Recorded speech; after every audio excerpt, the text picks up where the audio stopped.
share ko sa inyo ngayon ay paano ba mag-tasking sa Simi. So pagkatapos mong ma-download yung app, punta ka dito sa icon na may Simi. Okay, pindutin mo yan. Tapos punta ka sa task center ng inyong dashboard.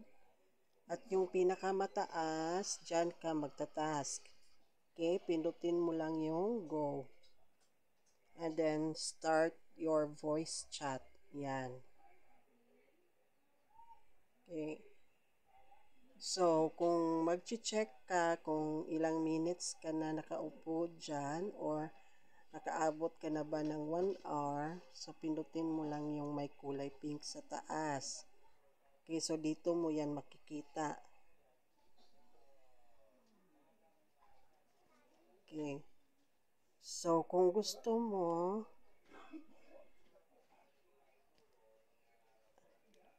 i-check kung yung total na talaga na minutes na nakapagawa ka ng task dito ka sa streamer center.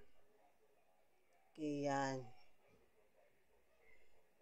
At kung mag-check ka ng mga rewards dito sa Anchor Salary. Okay, so pag may rewards ka na, dito mo yan makikita sa gilid kung natapos mo yung task. Okay. So, that's it for today. And abangan nyo yung ating mga susunod na tutorial videos.